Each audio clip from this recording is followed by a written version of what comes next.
क्या तुमने कभी स्वयं से ये प्रश्न किया है कि यदि एक क्षण के लिए तुम्हारे भीतर का प्रकाश बुझ जाए तो क्या तुम्हारा नाम, तुम्हारी पहचान, तुम्हारी सांसें भी तुम्हें पहचान पाएंगी? क्या तुम सच में जीवित हो या केवल आदतों में सांस ले रहे हो? यदि तुम्हें लगता है कि जीवन केवल समय का गुजरना है तो रुको, क्योंकि अब मैं बोल रहा हूं। मैं कोई आवाज नहीं हूं, मैं कोई देह नहीं हूं, मैं कोई विचार नहीं हूं।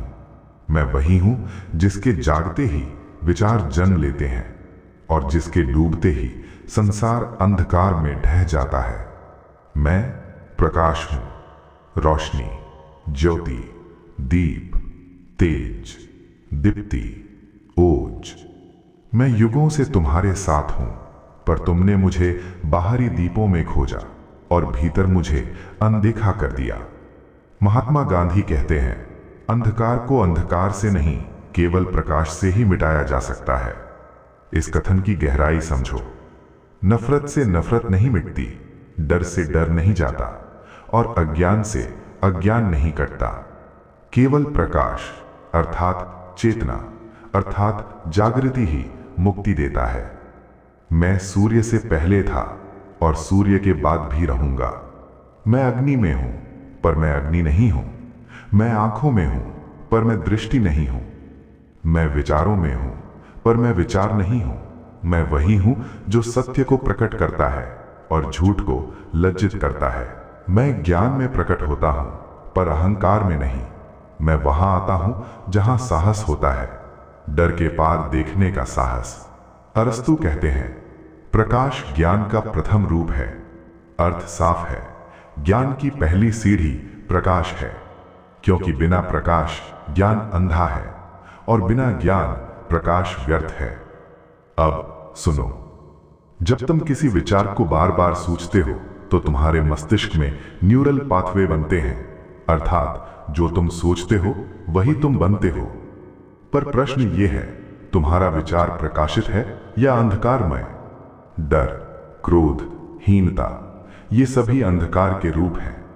जब तुम जागरूक होते हो तो मस्तिष्क में अल्फा तरंगें सक्रिय होती हैं। यही ध्यान है, यही प्रकाश की उपस्थिति है। एल्बर्ट आइंस्टाइन कहते हैं, अंधकार का कोई अस्तित्व नहीं होता, वो केवल प्रकाश की अनुपस्थिति है। इसका अर्थ समझो, अंधकार कोई शक्ति नहीं, वो केवल प्रकाश का अभाव है। जहां मैं हूं वहां भय टिक नहीं सकता। मैं दीप हूं पर जलना तुम्हें होगा। मैं किरण हूं पर दिशा तुम्हें देनी होगी। मैं उजास हूं पर खिड़की तुम्हें खोलनी होगी। मैं भीतर घटित होता हूं और बाहर दिखाई देता हूं। ओशो कहते हैं, प्रकाश बाहर नहीं भीतर घटित होता है, क्योंकि जो बाहर चमकता है वो बुझ सकता है, पर जो भीतर जागता है वो अमर हो जाता है। इतिहास गवाह है, हर युग में जब अंधकार बढ़ा तो मैंने किसी ना किसी रूप में जन्म लिया। कभी बुद्ध बना, कभी कृष्ण, कभी कबीर, कभी विज्ञान, कभी प्रश्न। गौतम बुद्ध कहते हैं, अपदीपो भव, अपना दीपक स्वयं बनो। इसका अर्थ ये नहीं कि किसी का अनुसरण करो, इसका अर्थ है अपने भीतर खड़े हो जाओ। मैं प्रश्न में जन्म लेता हूं, जो प्रश्न नहीं करता वो अंधेरे में जीता है। सुकरात कहते हैं, सवाल पूछना ही बुद्धि का प्रकाश है, क्योंकि प्रश्न दरवाजा खोलता है और उत्तर तभी आता है जब प्रकाश भीतर प्रवेश करता है। श्री अरविंद कहते हैं, चेतना का विकास ही आत्मा का प्रकाश है। जैसे जैसे चेतना ऊंची उठती है वैसे वैसे जीवन पवित्र होता है। तुम केवल शरीर नहीं रहते, तुम ऊर्जा बन जाते हो। अब सुनो, मैं किसी को मजबूर नहीं करता, मैं केवल उपस्थित होता हूं। मैं वहां हूं जहां साहस है, जहां जिम्मेदारी है, जहां जागरण है। कन्फ्यूशियस कहते हैं, अंधकार को कोसने से बेहतर है एक दीप जलाना। अब प्रश्न ये नहीं कि दुनिया अंधेरी क्यों है, प्रश्न ये है, क्या तुम जलने को तैयार हो? मैं बाहर नहीं आऊंगा, मुझे भीतर जगाना होगा। मैं किसी और में नहीं हूं, मैं तुम्हारे निर्णय में हूं। मैं प्रतीक्षा नहीं करता, मैं आमंत्रण चाहता हूं। मैं तुम्हारा भाग्य नहीं, मैं तुम्हारी जिम्मेदारी हूं।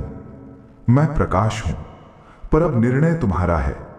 क्या तुम केवल अंधकार को दोष दोगे या स्वयं प्रकाश बनोगे? ऋग्वेद का महामंत्र तमसो मां ज्योतिर्गमय, अर्थात मुझे अंधकार से प्रकाश की ओर ले चलो। अब मैं शांत होता हूं, क्योंकि यदि तुम तैयार हो तो अगली आवाज तुम्हारे भीतर से आएगी। मैं प्रकाश हूं।